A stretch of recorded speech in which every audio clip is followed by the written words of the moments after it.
Good afternoon and welcome. I'm Carol Buchanan, Director of Operations at Denver Regional Mobility and Access Council. Most people just know us as DRMAC. If you're new to DRMAC, check out our website for more information about all the great work we're doing, including information about metro area transportation options. I'm going to take care of a few housekeeping things. Please type your name and organization in the chat box if you hadn't had a chance to do so. We just want to have a record of who all was here today. Patrick will be managing our Zoom meeting today, and Katie will be checking the chat box regularly. Please use the chat box as needed for questions or comments. We will respond to those during the Q&A portion of our time together. You can also use the raise your hand function. So when we reach the Q&A portion of our time, just use the just use the raise your hand function and we'll call on you. All participants will be muted unless called upon. Now we're going to take a few minutes to let you quickly say your name and your organization so our presenters will know who's here. We don't have time for announcements or anything, but when you're called upon, please quickly say your name and your organization. Patrick, you want to start us off? Hi, everyone. I'm Patrick Kavanaugh. I'm an intern at DRMAC and a student in the master's program of social work at Denver University. Katie? Hi, I'm Katie Muller, and I am also a student intern at DRMAC. I'm at Metropolitan State University in the social work program. Paula Moore. Hi, I'm Paula Moore, and I'm Chair of the Voter Services Committee for the League of Women Voters for Arapahoe and Douglas counties. Jean. I'm Jean Greenberg, and I'm the social work supervisor for Katie and Patrick. Roberto. I'm Roberto Shea. I work for AARP Colorado, and I am happy to serve on DRMAC's board. Amy Delpo. Hi, I'm Amy. I am the Administrator of Older Adult Services at the Denver Public Library.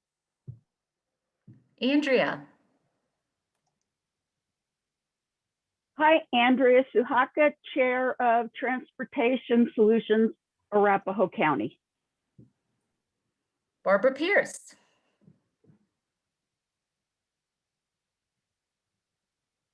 So sorry. That's okay. Hello? Hi. Hi there. I'm sorry. I heard my name. Sorry. Yeah. Say your name and where are you from? Oh, sorry. So sorry. Thank you. This is Barbara Pierce, and I am retired. I worked 20 years for the Denver Human Services Department, and now I am a full-time provider for my brother. Thank you. Yes. And Bill. Hello, I'm Bill Toll. I'm the mobility manager for All Points Transit in Montrose County. Glad to be here. Brian. Hi, I'm Brian Eriks with To the Rescue, transportation manager and grant manager. Claire.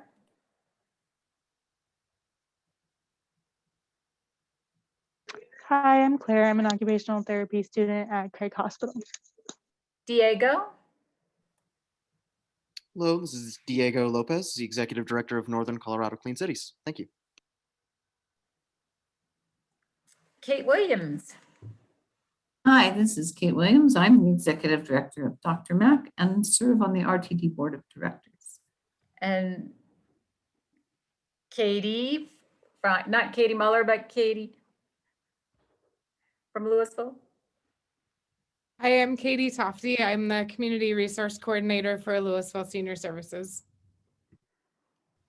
And Lori. Hi, I'm Lori Glover with Aging Resources of Douglas County. I'm the Director of Community Engagement. Shaylee. Hi, I'm Shaylee Zog. I live in the Baker neighborhood in Denver. I'm listening in. Hi, Shaylee. Shirley. I said hello, and Shirley. Hi, I'm Shirley Propey with Audio Information Network of Colorado. Stephanie? Hi, I'm Stephanie O'Neill. I'm a projects coordinator for Dr. Mac. Virginia? Oh, I'm Virginia Delapolitan. I'm with Aurora Public Library and I'm the reference supervisor there. Okay, and then we have one person on the phone.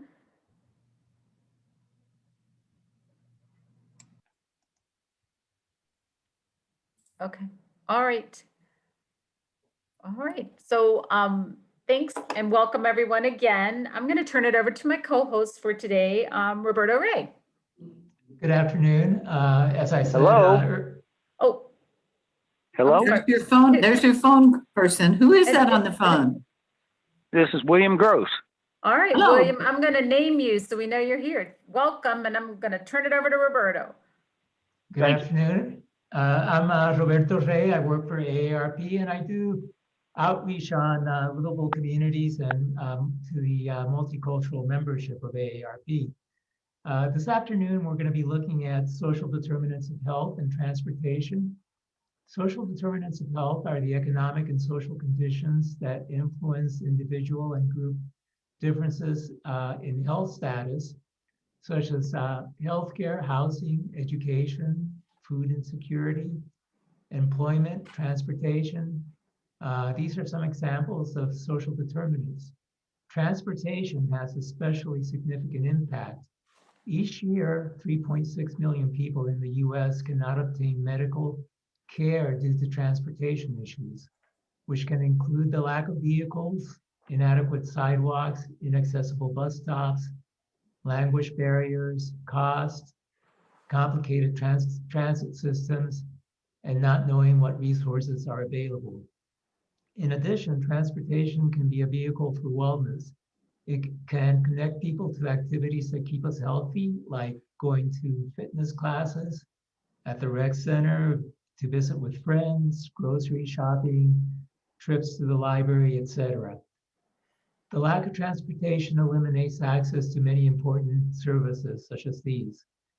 COVID has highlighted how transportation is a connector to other services that are social determinants of health. Like many businesses and programs, transportation providers have had to stop providing services or cut back services because it wasn't safe for their drivers or their riders. Fortunately, some providers of transportation and providers of other social services have recognized the need to think about transportation in different ways. They have stepped up and they have stepped up what they were providing to the connector to be the connector of bridges to during these unprecedented times. Today, we're hosting some of these programs that provided and continue to provide these unique services.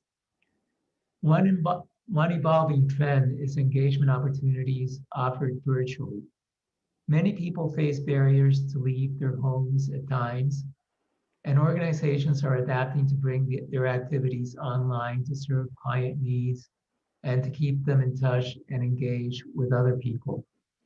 The global pandemic especially has caused barriers to relationships between people.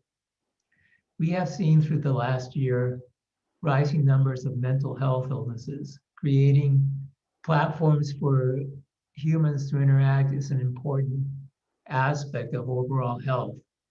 This can range from exercise opportunities, cooking classes, Zoom hangouts, and much more. And at AARP, we're doing quite a few of these. We have 4 guests who have and who will be presenting on creative engagement opportunities available to those who are home because of COVID and other circumstances. They will each have an opportunity to share, and then we will have a chance to ask them some questions. Let's start with Lori Glower from Aging Resources in Douglas County. Lori? Thanks, Roberto, and thanks to Dr. Mack for inviting us to this virtual resource fair. Can we move on to the next slide? Thank you. So I wanted to give you a little background about Aging Resources of Douglas County. We're a nonprofit serving older adults age 60 and older and the adults that are living in Douglas County. We're a one-stop resource center on aging issues and information. We promote aging with independence, where the voice of every senior can be heard and respected. We are home of the Neighbor Network Volunteer Services Program, where we have neighbors helping their neighbors with safety net services that help older adults age in place. Next slide.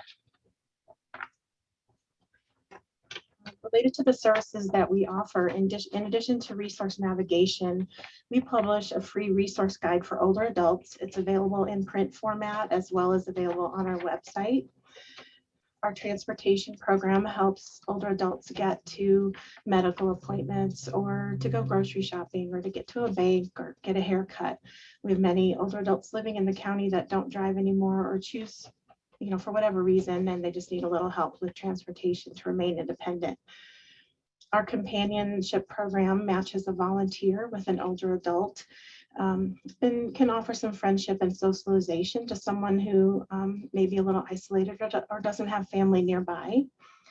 Our Help at Home program provides light handyman services. We provide light homemaker services like dusting or vacuuming for an hour once or twice a month. We also help out with grocery shopping or meal preparation. Our yard work program provides seasonal yard assistance, such as spring yard cleanup, and in the fall, we rake a lot of leaves for our members. And then in terms of care management, our specialists work with individuals that need a multitude of resources to get them the help that they need. Next slide. We have a staff of 7 full-time employees and 2 part-time. We have a fleet of 6 vehicles, 2 of which are ADA compliant. We have 1 Ford Transit, 4 Toyota Sienna vans, and 1 Toyota Prius. At any given time, we have roughly 600 members that are utilizing our services and a team of approximately 190 volunteers. Next slide.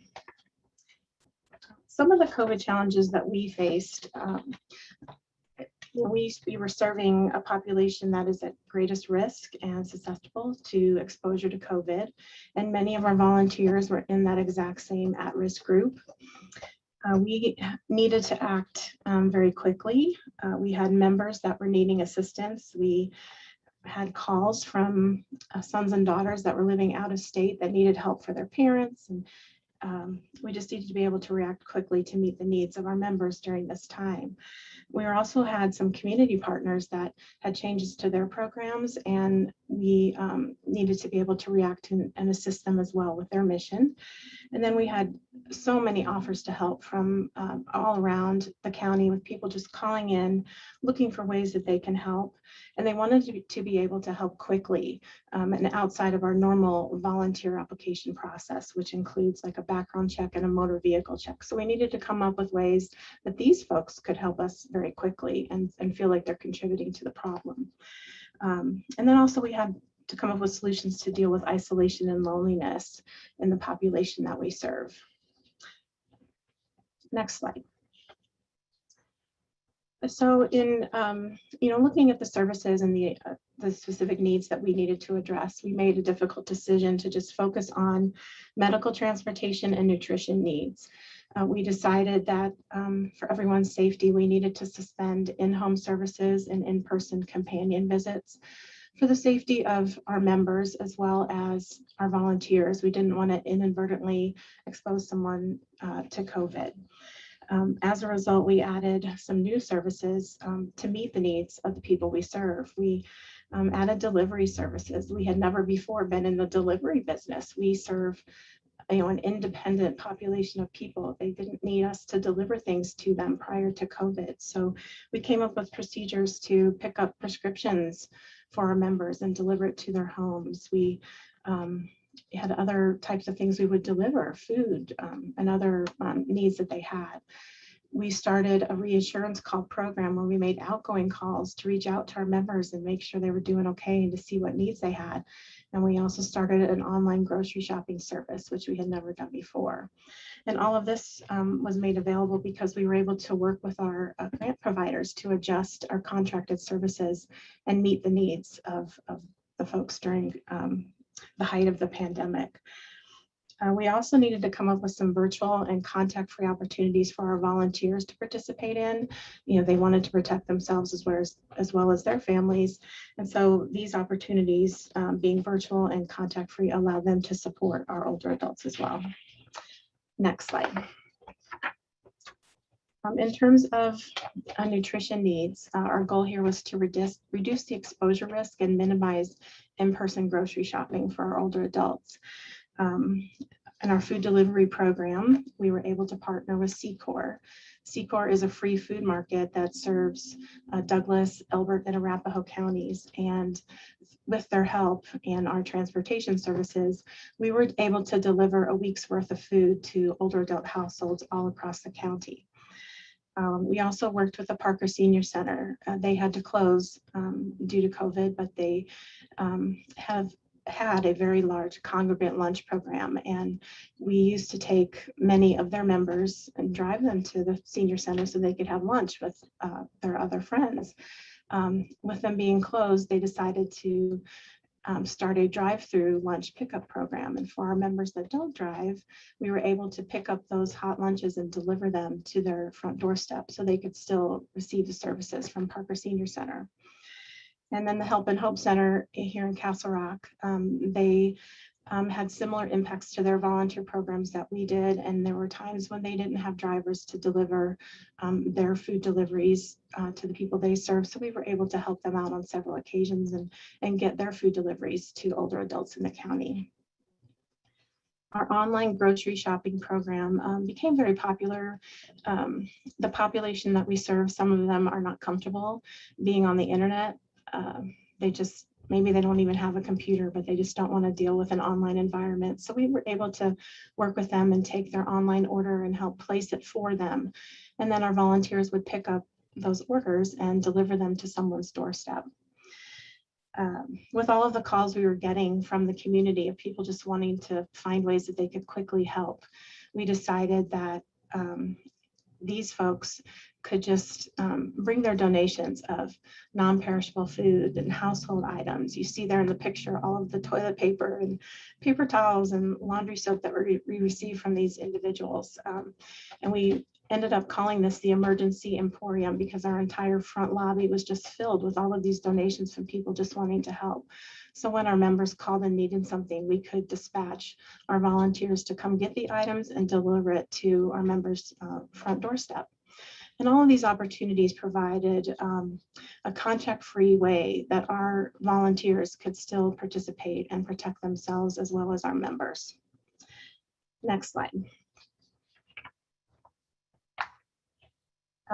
So over the course of 2020, we ended up delivering over 1,900 boxes of a week's worth of food to senior households throughout the county with the help of Secor.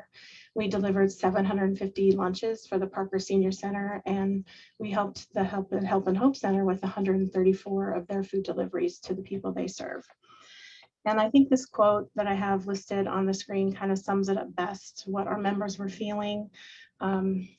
Just to know that someone was there that could help them. You know, they really appreciated. We heard from so many of our members how much they appreciated our grocery deliveries, and just knowing that someone was looking out for them and bringing food to them so that they could stay safe and well was really comforting to the people we serve. We heard that time and time again from our members. Next slide. And then lastly, what we did to address isolation and loneliness. There's a study related to older adults that says isolation and loneliness can impact someone's health in the same way as smoking 15 cigarettes a day. And so seniors, you know, we're told, get out, be active, be social, don't be isolated. It's not good for your health.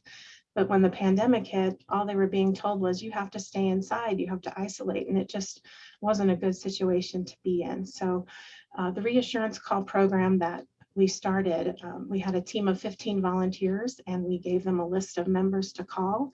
We asked them to call each and every one to check in with them to see if they needed anything, and to make sure they knew that Aging Resources could help them. This program was tremendous because it allowed us to quickly identify the needs of our members early on. If our staff had taken this project on, it would have taken us a lot longer than this group of volunteers did in identifying needs of our members. They provided a really friendly voice over the phone. And what was great to see at the beginning of the program, the calls were very short, maybe 2 minutes, 3 minutes, 5 minutes in length. But this program still exists today, and you can see how the connections that our volunteers have made with our members, that they're having conversations that last 20 minutes, 30 minutes, an hour and a half, because they've made these great connections with folks that are spending a lot of time at home. So it's really made a difference. We have made over 4,000 calls in 2020 and served over 634 clients with this program. We also started making smile kits. You've got some pictures there and a little note that we included with our smile kits. And this was our way just to bring a smile to people's faces that were isolated and at home. Each kit had some activities, some treats, some fun things to do. The recipients did not know that they were receiving them, but if we knew of someone who maybe had recently lost a spouse or was struggling more than others, we would surprise them with this smile kit that would show up on their doorstep. It was a great way for our volunteers to engage because they love delivering these to people and seeing the smiles on their faces. So that was a great program. And then lastly, we started a virtual companion program. We received a grant and a private donation that allowed us to purchase Amazon Echo Show devices as well as some iPads. And we issued an Echo Show device to our volunteer and their companion. And instead of connecting over the phone, they were able to connect virtually and see each other's faces. So it was a much better experience than just talking on the phone. And it's meant a lot to our members as well. And thank you for your time. I appreciate being here today. Thank you. Thank you, Lori. And now we'll hear from Amy Delpo from the Denver Public Library. Hi, thank you. I'm Amy Delpo, and I'm the administrator of Older Adult Services at DPL. Next, can I move these slides, or I guess you have to move them? So next slide. Yeah, I can move them for you. Just let me know. Okay, next one. So the Denver Public Library is the largest cultural institution in Denver. We get more visits than any other institutions, more than the Denver Art Museum or the DCPA. I always say it's a little unfair because we have 26 branches. So we have a lot of opportunity to get visits, but we are an extraordinarily popular cultural institution in the community. And a lot of what I'm going to say today, I know we have people on the call who are from outside of Denver, but a lot of what I'm going to tell you applies to either other library districts, maybe in your community, or you are welcome to use our services. Any Colorado resident, no matter where you live in Colorado, can get a Denver Public Library card. Okay, so next slide, Patrick. So as I said, I am the administrator of Older Adult Services, and that is everything from programs to education to the books we have in our collection to outreach and community partnerships. So it's everything having to do with older adults in Denver. That's what I oversee. Next slide. We define older adult as anyone 50 plus, and we recognize that older adults are looking for challenges and exciting and enriching experiences. They're looking for lifelong learning. They're looking to discover maybe some creative engagement that they used to do when they were younger that they've had to drop since they as they got older. And at the same time, we recognize that there are some challenges with being older, as we just heard from the previous presentation. There's loneliness, isolation. Some older adults are experiencing homelessness, addiction, all sorts of things. So we're trying to meet the needs of older adults all along this continuum, from older adults who are looking for lifelong learning to older adults who need real help finding housing, food, and healthcare. Next slide. So our branches were closed. We've been closed since March, and we have started opening back up. We started with these branches, but actually more libraries opened up even today.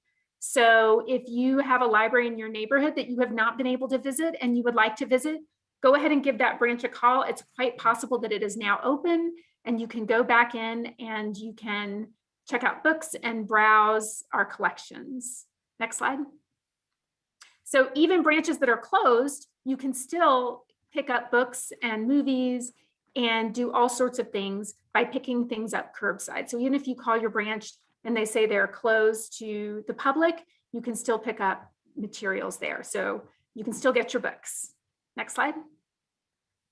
All throughout the pandemic, we have had virtual programs and events. So this is just an example of some of our programs.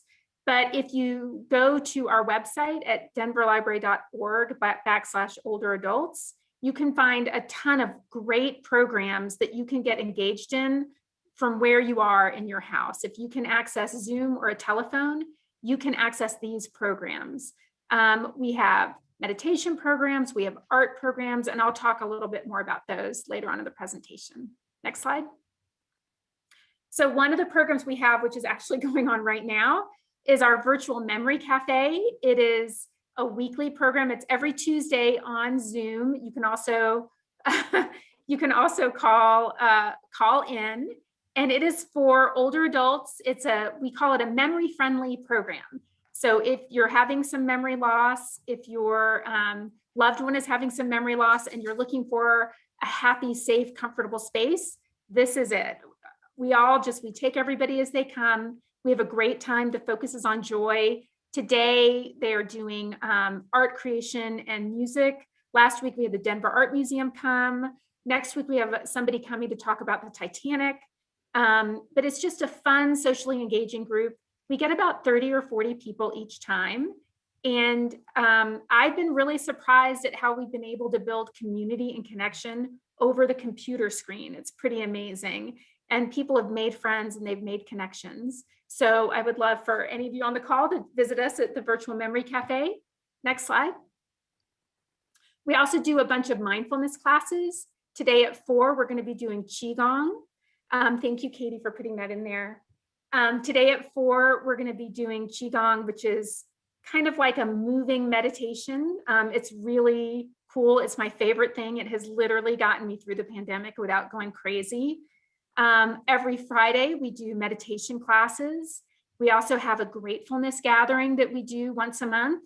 And we have a kindness club. So we have a lot of mindfulness classes. There's a lot of research out there about the benefits of mindfulness for older adults, for managing the stress of aging. And again, these are classes you can join via Zoom or your telephone. At some point, we will also add back in-person options, but right now these are over the computer or over the phone. And as I said, with Memory Cafe, we get about 30, 40, sometimes 50 people at these classes. And what's kind of incredible is how people have made friends and connection over their computer. And what's really interesting to me anyway, is we're getting people literally from all over the world. At my last meditation class, we had a couple from Italy, we had a couple from Mexico, we had people from Canada, California. So you can meet people from other places too at these classes. Next slide. So one of my favorite series is the Art Afternoon series. We do this in partnership with a wonderful organization here called Think 360 Arts. And what we do is we bring a professional artist in every Monday to teach an art skill using materials you can find in your own home. This week we did cell phone photography. Next week we're doing drawing, and this is a photograph of Tony Ortega, who's a relatively well-known Denver artist. Some of his work is hanging in the Denver Art Museum. And he's also an art teacher at Regis. So next week he's doing the drawing class. But it's every Monday. It's specifically for people. It's designed for people age 50 and older. And you can learn to create all sorts of things. We did watercolor using tea bags, thinking that people weren't going to be able to get out and buy watercolors, but most people have tea and coffee. So we did that. So I encourage you to check out Art Afternoon if you'd like to kind of tap into the inner artist. Next slide. So our reflective life writing workshop is another program that's sort of creatively based. We do this in partnership with Story Center, which is an international organization that teaches people or helps people tap into their own personal stories and their own personal narratives. And so we do this workshop once a month with Story Center. There's a different prompt every month. And even though we call it a writing workshop, you don't have to be a writer to join. It's really about thinking about connecting with other people over the stories of our lives. Next slide. We're a library, so we have book clubs. You know, we have art and all that other stuff, but we definitely have book clubs. And here's a list of the book clubs that we have. My personal favorite book club on this list is the No Strings Attached Book Chat. It's extremely popular, and it's because you read whatever book you want, and then you come and you talk about your book.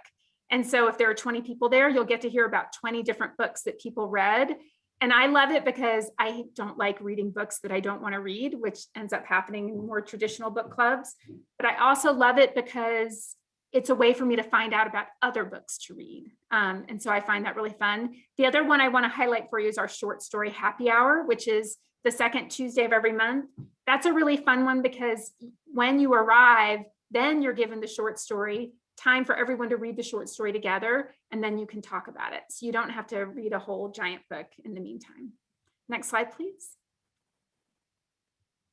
If you are having any questions or challenges at home, I really encourage you to call our phone reference line or to chat us online. So our phone reference line is 720-865-1111. We also have it in Spanish.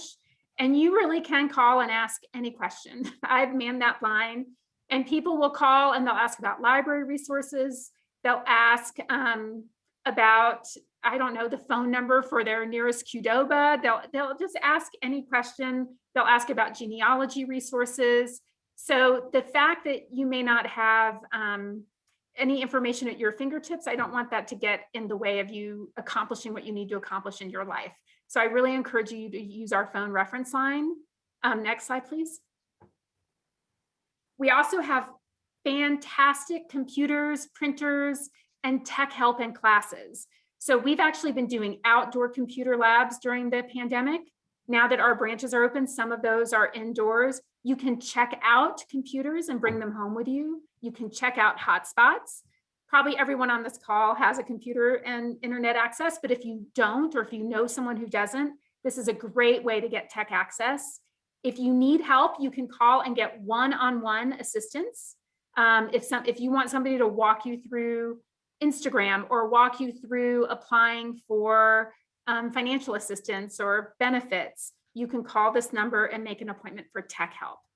So there's no reason not to get the assistance you need. It's free and it's really high quality. Next slide.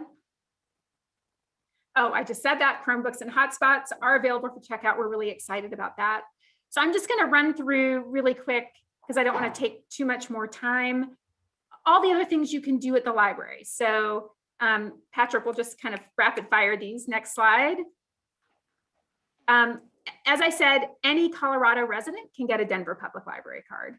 So if you live in Salida, wherever you are, you please call that number, 720-865-1111. You can get a library card or you can do it online. Next slide. You can learn a language. We have Mango languages on our website, but it's very similar to Rosetta Stone or Duolingo or any of those. But this program you can access completely for free. And it'll take you through, I can't even remember, there's every language that I can imagine on there. It's a really robust website. Next slide. We have really high quality health information. This is something I'm really passionate about. There's a lot of bad, misleading health information on the internet if you just Google it. And also, maybe as importantly, a lot of those websites will track who comes to them and will violate your privacy based on the searches you do. If you research health information through our website, it's very high quality research-based health information, and we respect your privacy and we do not track your searches or your identity. So you can search privately for any kind of health information you need, and it gives you access to professional journals, various scholarly articles. It's really high quality information. Next slide. You can also use consumer reports on our website. If you've ever tried to use consumer reports just on the internet, you do have to pay to get the better articles. But if you go through our website, we pay for you. And you can access all consumer reports articles for free through our website. And again, if this seems overwhelming or you're like, I'm not sure how I would do this, you can just call that number or do that Ask Us chat service I mentioned at the beginning. Next slide. So a lot of people maybe have Kindles or they have some sort of reading device or they like to listen to books. You don't have to purchase your books on Amazon. You can download ebooks and audio ebooks for free through our website. Next slide. You can also stream movies and music for free on our website. We subscribe to a really wonderful service called Canopy that has just an incredible selection of movies, documentaries, and classes. And so I really encourage you to check out Canopy. And as I said, it's free with your Denver Public Library card. Next slide. So if you're kind of sitting around wondering, what should I read? What should I watch? What should I listen to? You can get a personalized reading list from our librarians by going to denverlibrary.org/reads. There's a little form you fill out, and this is not an algorithm. These are human beings who will really listen to what you say, do a lot of research, and then send you a reading list based on what you've asked for. So if you want a human being to make recommendations and not your Amazon algorithm, I highly recommend personalized reading lists. Next slide. You can, now that summer's here, you can get outside. We provide people with Denver Public Library cards, passes to various state parks, and to different cultural institutions in Denver. So you can find those on our website, or you can call our reference line and ask about that. Next slide. And this slide is really about all the wonderful programs we have that I talked about earlier. These are obviously pictures from before the pandemic, and I hope we will be in person again someday. But as I said, right now they're virtual and on the phone. Next slide. We do have, for those of you serving immigrant and refugee populations, or for those of you who are members of an immigrant or refugee population, we have what are called plazas, which are gatherings at library branches pre-pandemic. Now that the services are over the phone, to get citizenship help, to get language help, homework help, job search help. So if you call and request help from a plaza, for example, we have an immigration attorney you can talk to talk about citizenship. We help you study for your citizenship exam, all sorts of different things with the plazas. And right now, again, it's on the phone. Once the pandemic is over, which I'm hoping soon will happen, these will be back in our branches. Next slide. So we have wonderful places in various branches called Idea Labs. These are maker spaces, and they have 3D printers, they have sewing machines, they have construction tools, woodworking tools, electrical equipment. We have recording studios. We have we have computers with very expensive programs to do all sorts of things. And those are obviously closed right now during the pandemic, but what they've done is they've taken a lot of the things you can do in an Idea Lab and put them online. So there are YouTube videos, there's Instructables, there's all sorts of things that you can find out how to do. There are weekly projects that you can download, and those are also on our website. Next slide. So if you're interested in starting a small business, which I think it's the largest growing group of small business owners are people, are older adults. We have a great service called BizBoost, where they will help you do all of that data crunching and information gathering that you need to do to get a small business loan. We also have one-on-one student research appointments to help students with their school assignments. Next slide. Our Western history and genealogy section is amazing.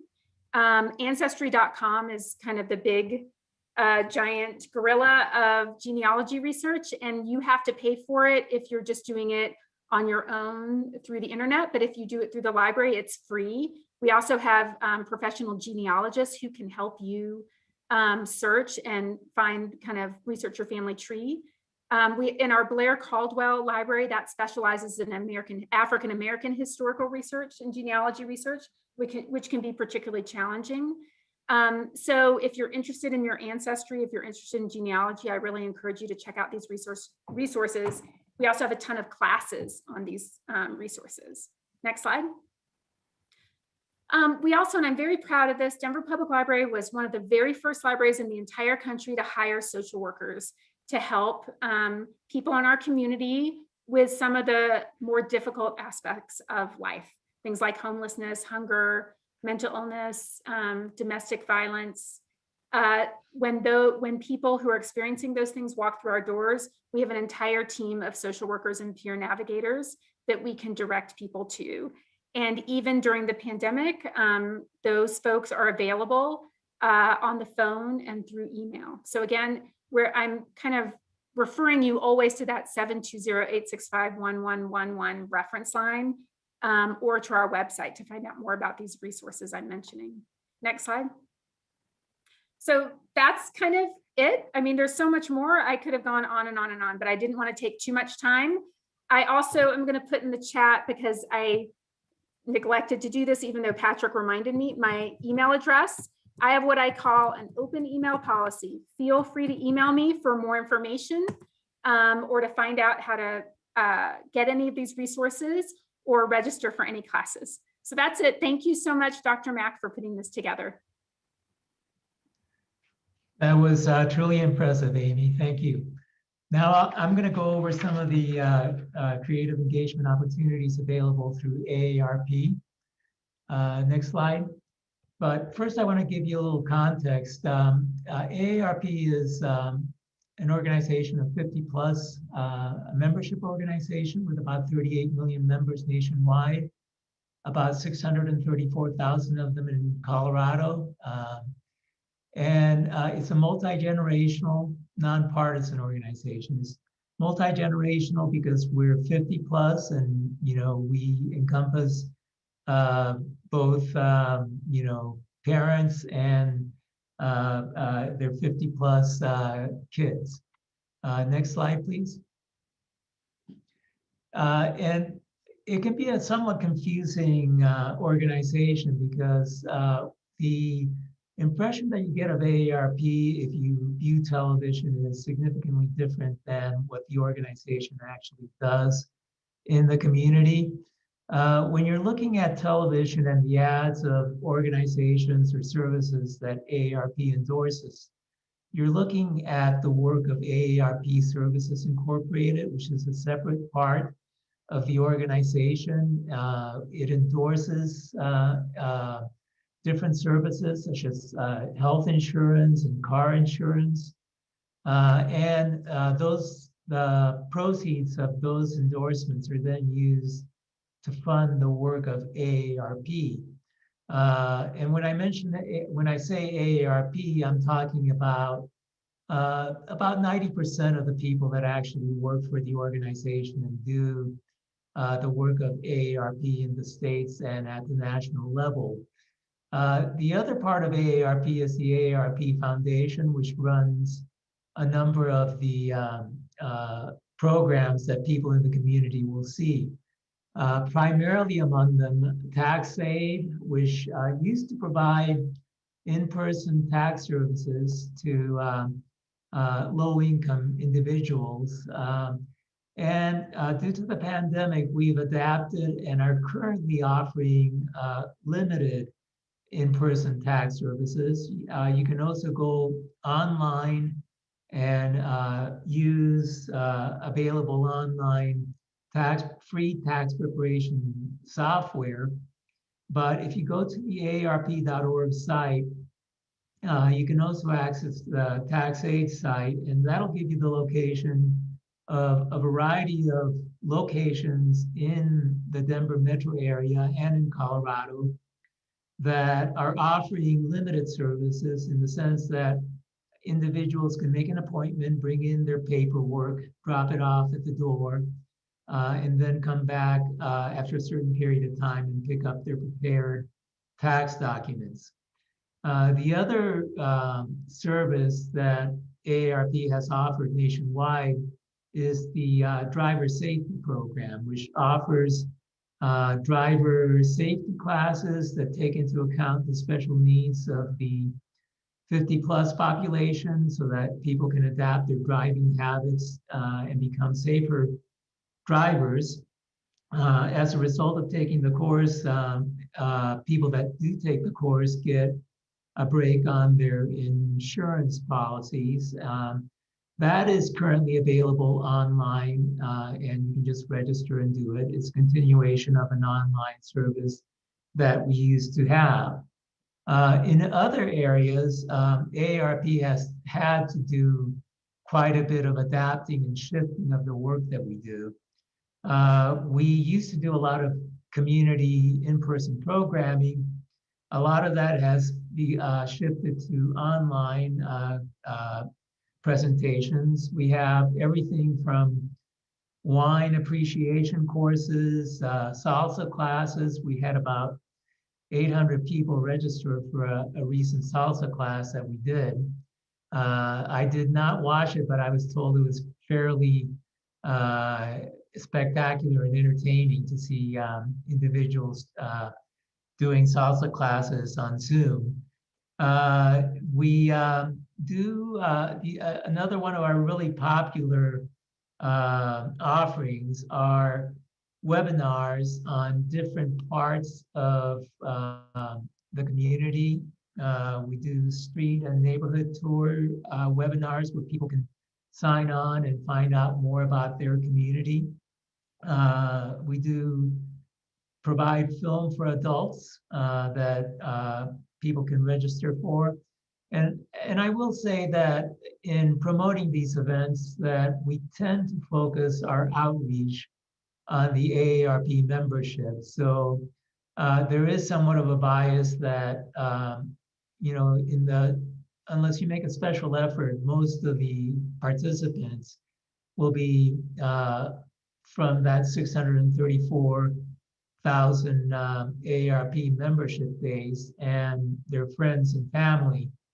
But you can go online at aarp.org/near-you and get a complete listing of all our current online offerings.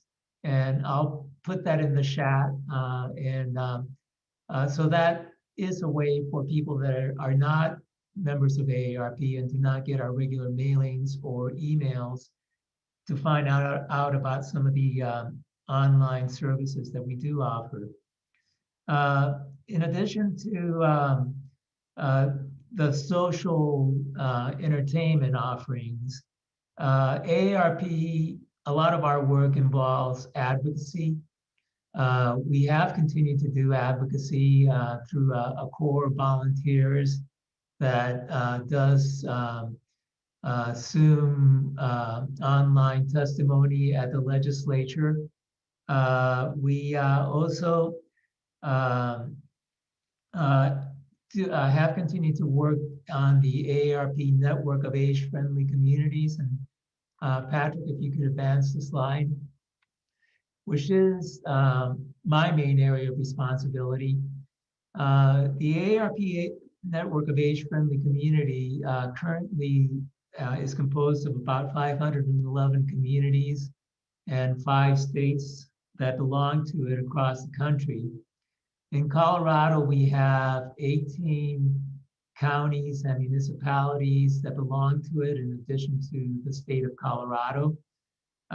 It has become a platform for AARP to do outreach to the community and to engage our members in our services, and also to partner with significant local partners in each of these communities. In the Denver metro area, Denver County, Jeffco, and Boulder are members of the Age-Friendly Network. Through the Age-Friendly Network, we get involved in local advocacy in each of the city councils and local municipalities.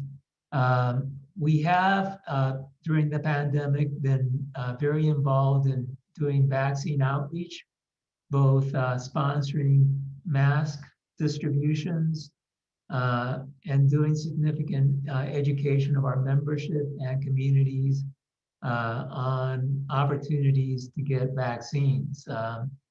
We recently, just earlier today, we had an online discussion of all the age-friendly communities and the state on vaccine outreach efforts in different communities around the state, sharing best practices, and so that we can do a better job of encouraging our members to get vaccine and actually be able to get them. The other thing that I have been very involved in is doing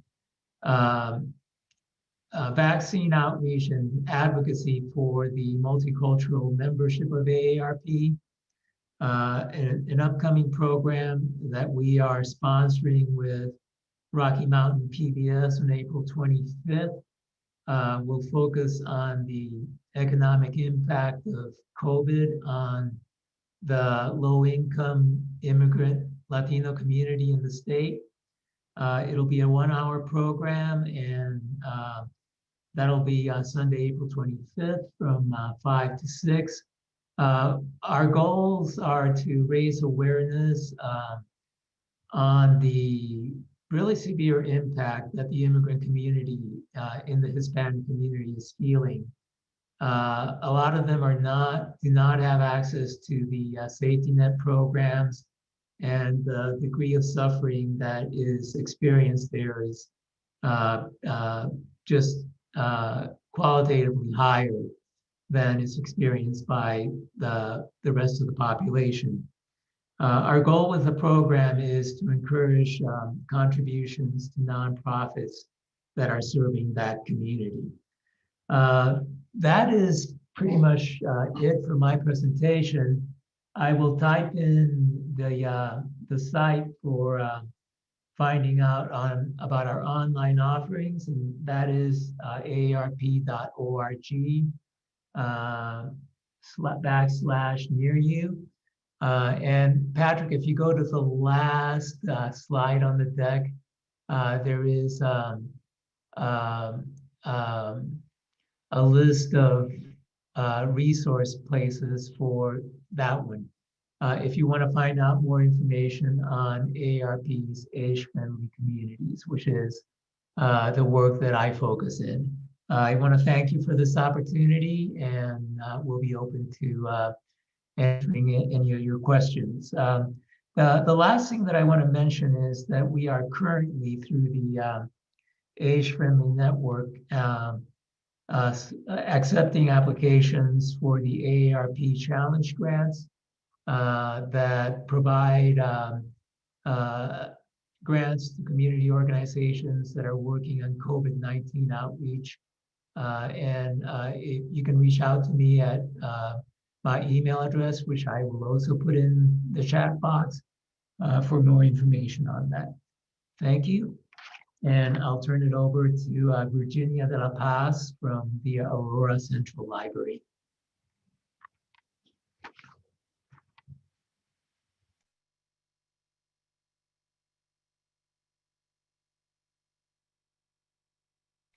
You're muted, Virginia. I'm sorry. Hi, everyone. I'm Virginia de la Paz with the Aurora Public Library. I'm the reference supervisor at the Central Branch, which is the main branch located off of Alameda Parkway. A lot of what I'll kind of state is similar to what Denver Public Library stated, since we tend to be libraries and we tend to do a lot of the same. They do have some services that we don't offer, unfortunately, but we are always here to help.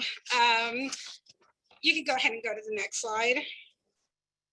So who is the Aurora Public Library and what can you do at the Aurora Public Library? So our mission is to empower the members of our community to live, learn, and achieve. So for those reasons, we try to do everything to help the community itself and every individual that walks through our doors. So you can do, once at the library, you can do everything from borrowing books to movies to CDs and other things. You can use a computer, you can use print and online materials, such as Overdrive, Hoopla, and again, the physical materials such as borrowing the books, the audiobooks. You can print, scan, make copies. You can attend a program or an event. We do also provide curbside services at some of our branches, again, similar to Denver's. While all of our library branches are open, not all of them do offer curbside service. But you can come into any of our library branches. You can ask questions, whether it's related to job searching, health, education, just looking for general information. We can assist and help with all of that.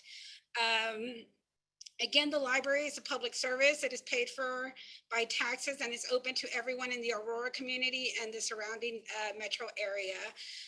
Like Denver's, you do not have to live in Aurora to get a library card. You can go to any of our library branches and obtain a library card regardless of where you live at in the metro area. Next slide, please. So again, and speaking of the library cards, you can use, once you obtain a library card, you can use it at any of our library branches. We do have 6 branches.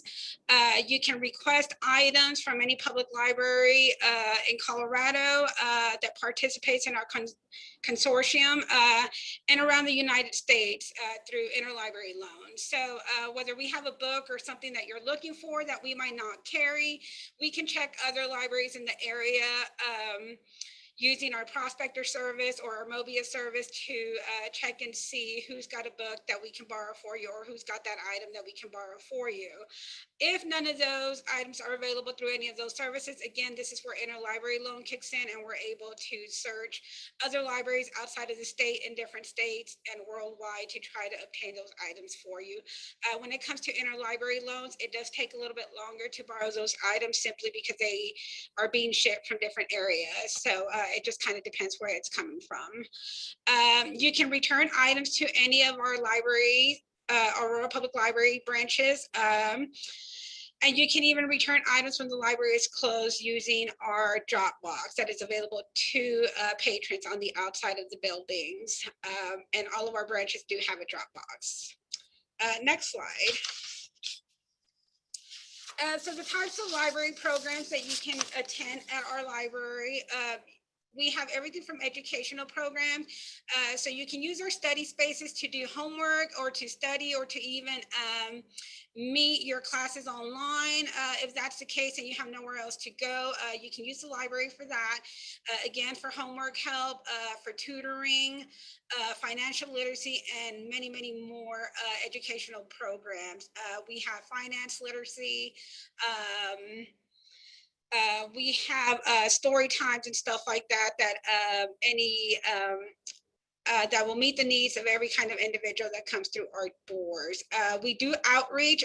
Unfortunately, because of COVID right now, some of these programs are not available or they're currently on hold until we can go back to doing more programming, whether in person, and we can increase our capacities and stuff like that.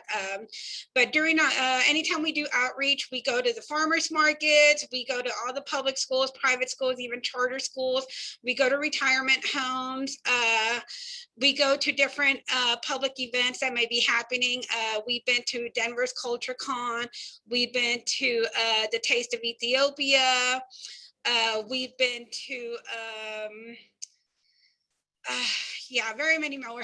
I'm sorry, I can't think of all of them right now at the top of my head. But again, we try to, when you can't come to us, we try to go to you. So if there's an area that we are currently missing or are not reaching out to, we always encourage the public to let us know so we can try to see if we can get out there.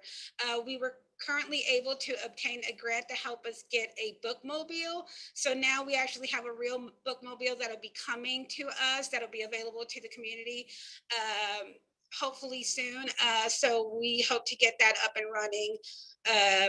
Hopefully before the end of this year, possibly.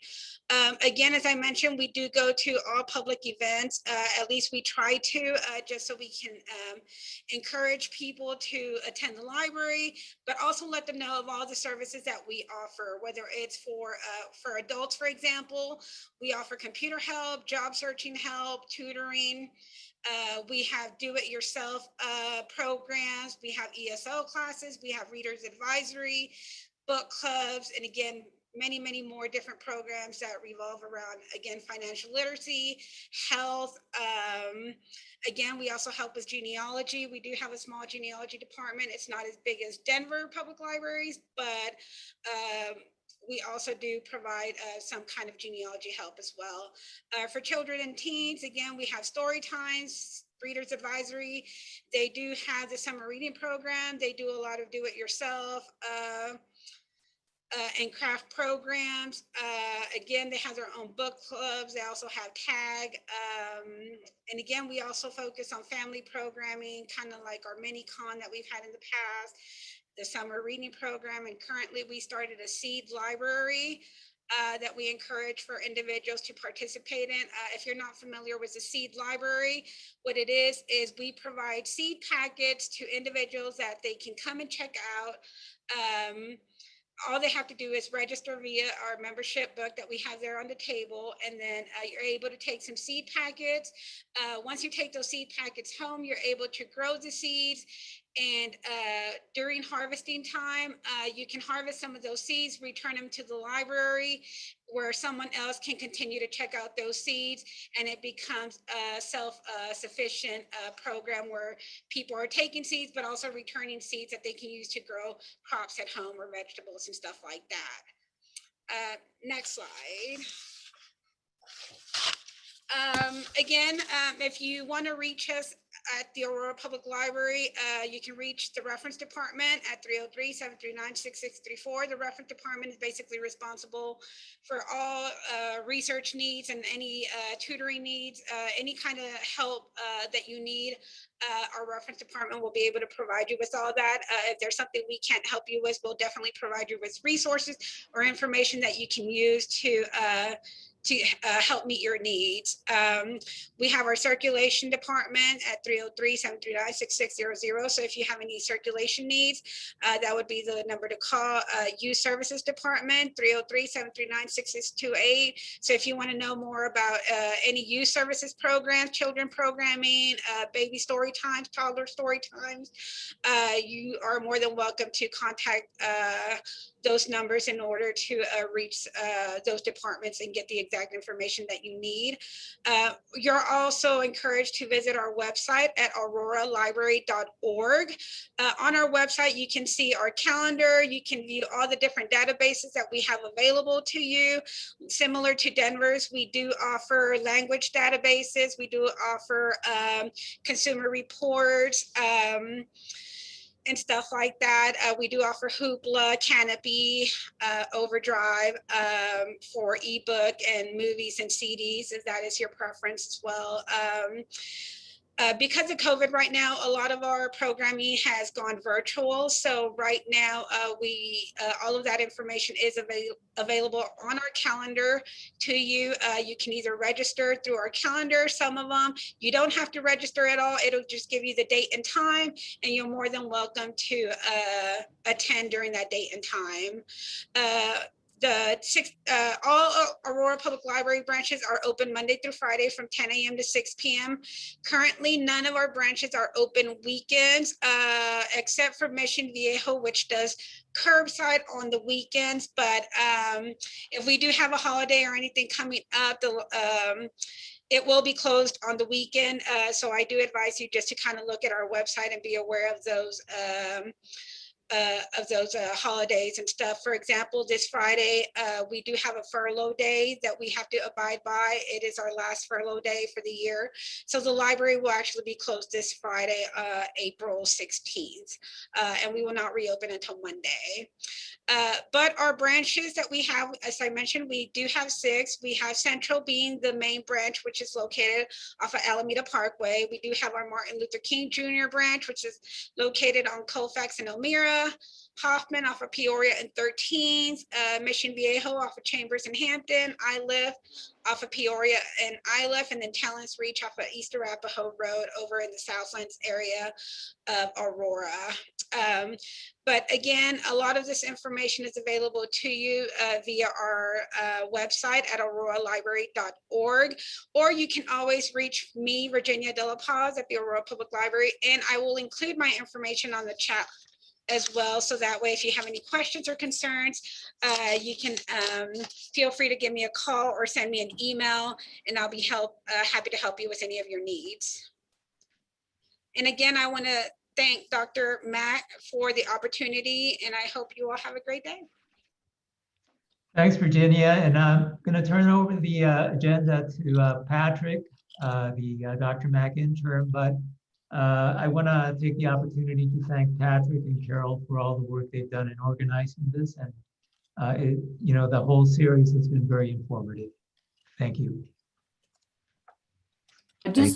I want to jump in for 1 second, Patrick, and let everybody know that there is a link in the chat. We would love to have your feedback about your participation and about the presenters. So I'll put the link in there again right now. Thanks. Thank you, Kate. So we do have time now for some question and answer. If anyone has any questions for any of our presenters. Going off what Kate said, though, I'm just going to put it on our last slide, but feel free to answer questions. Just going to stick it on this slide if it's easier for you and you want to fill out the survey using the QR code. There is a QR code there, but yeah, if anyone has any questions, feel free to come off mute or post them in the chat box.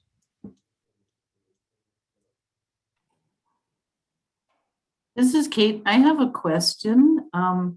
I know that the Denver Public Library is open to anybody in the state of Colorado. Is that true also of the Aurora Public Library? Yes, we do not deny entry to anyone. Super, thanks. And then the other thing I want to know, so if I lived in Pueblo, would I join online, both or either of you? Certainly. We are currently working on getting our online service to where you can sign up for a library card going. We've been having some issues with it, so we're trying to work through that. But I will provide our email address that you can email us and let us know that you're interested in a virtual library card, and we'll get that set up for you. Super, thanks. Amy, also? So I'm so sorry, my son asked me a question, so I didn't quite catch it, but I'm imagining you're asking whether you can use our services if you live in Pueblo. Is that? Yeah, and could you join online so I don't have to drive to Denver to get? Oh my gosh, no. No, you do not have to drive to Denver. You can join online if you just go to our website, which is denverlibrary.org/older adults, and I'll put that in the chat right now. You'll find all of the programs there. They're called events. And you just register and you'll get the Zoom link and you can join our programs just like you joined this one from your own house. And then some of the programs you can also join by phone. So Amy, I also have a question to that too. So you're saying older adults, would this be for younger people as well to be able to sign up online for like a library card and everything else like that? Oh yeah, that's a great question. So I'm the administrator of older adult services, so I tend to talk about older adults. But yes, anyone can get a library card. And I was so glad Virginia mentioned that Aurora does things like story times, because we do as well. And I probably should have mentioned that. But we have, story times and lots of things for children and teens. We define older adult as anyone 50 plus. So that's kind of a broad range, but yes, any adult, any person. I've had some teens at my mindfulness classes. So we're not going to check your age at the door. We're not going to check your library card at the door. Anyone can join. And I see some nods from Virginia too. So that's the yeah, same as. I think libraries are all pretty much the same. Great. Thanks so much. Virginia, I just had a comment/question. This is Carol from Dr. Mack. And so you've Aurora Public Library has been a great partner with Dr. Mack on our virtual travel training program and helping, offering people the opportunities to learn virtually how to use fixed route, RTD fixed route and trains, and also I believe some of the lift scooters and bikes. But so that's awesome. Can you share a little bit more about some of the other classes like that you've been offering or online?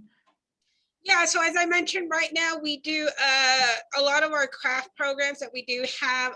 We do offer them through Facebook or Instagram, even Pinterest. We do offer suggestions through Pinterest as far as what you can do at home to either entertain your little ones and stuff like that.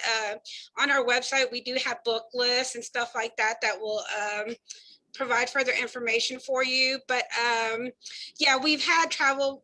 So this is the first travel program that we have in regards to RTD here at Aurora Public Library, which I was great. LaToya reached out to me because we have an RTD stop not too far from here, or at least a train stop.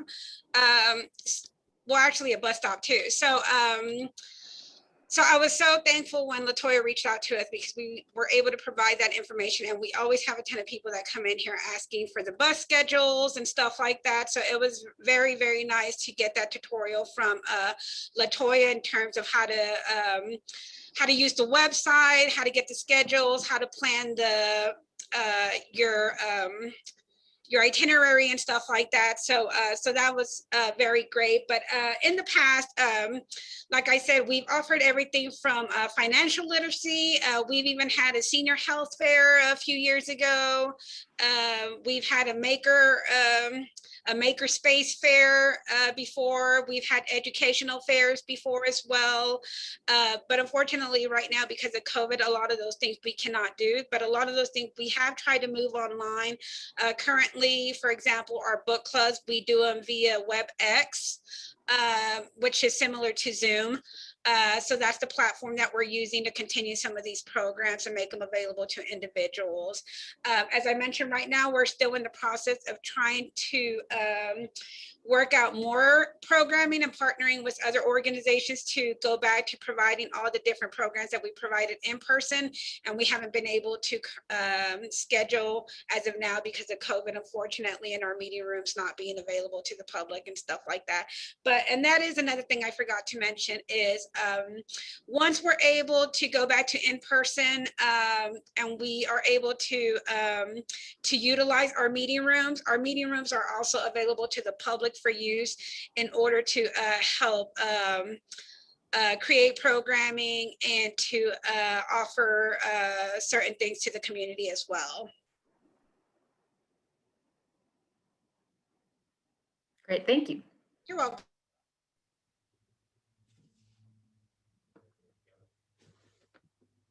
I also have a question for Lori, if nobody else wants to.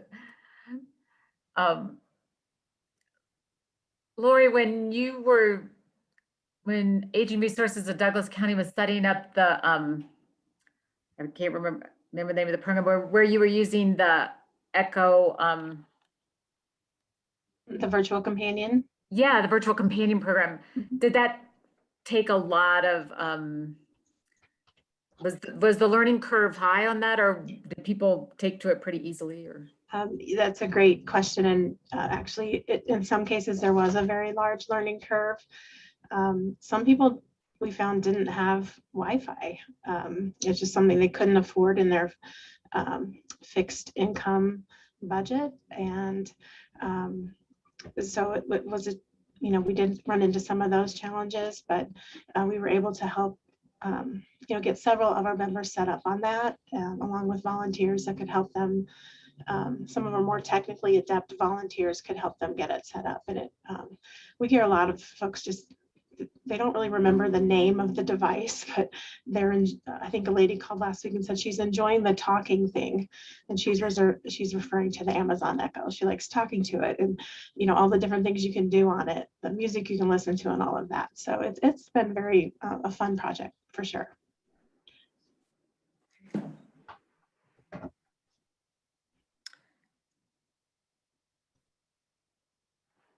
And then, and I can just keep asking questions if nobody else. You go for it, Carol. Okay, You ask and all you Roberto, I'm just having visions of the salsa class on Zoom. And you said how many people was it, or? Well, about 800 people registered. Yeah, that was cut down to about 80 people that were actually able to participate. Okay. Yeah. And so did you have 80 little boxes of people dancing? Or? I was told that it was quite spectacular and that some people were really good. Yeah, I bet that was fun. I bet that was really fun. That's a new one on me, as an online dancing class. And I've heard and participated in lots of online things during this past year, but that's a first. So congratulations to AARP for that. Agreed. Those challenges must be difficult to teach them the steps from through the screen. I just want to, I mean, this information is great. I love what everybody's doing out there. I just want to throw out there, I did kind of directly to Amy that just so you all know, Audio Information Network can broadcast public service announcements for all of you free of charge. We broadcast them to our listeners, but we broadcast all over the state. So if you're interested in that, I did put my information in the chat. Reach out to me. We'd love to help you guys spread the word about all these fantastic things that you're doing. So Shirley, this is Kate. I have a question. Could we have then broadcast this entire thing that we just did today? It's an audio format, right? So I guess technically, yeah. I'd have to check with Alex, our programming person, to see if she thinks that the format would work well. But if you want to reach out to me, Kate, I'll kind of connect you to her. Sure. And we'll see what we can do for you. Because all of our meetings are informational and they're all virtual. So I would think that this would translate to an audio format where somebody could just listen. Right. Yeah. Yeah. I just want to connect you to her because I don't want to promise anything. Okay, we'll take this offline. I got it. Okay. Thanks. Anybody else? Okay, here's my comment, Patrick. I don't have any problem getting 10 minutes back. Yeah, if we don't have any other questions, take those 10 minutes. And so, yeah, thank you everyone for coming today. And then tomorrow, same time will be our last day of our fair, and it'll be on divergent views on transportation. And then also just remember after that, the next DRMAC meeting will be May 4th on legislative review.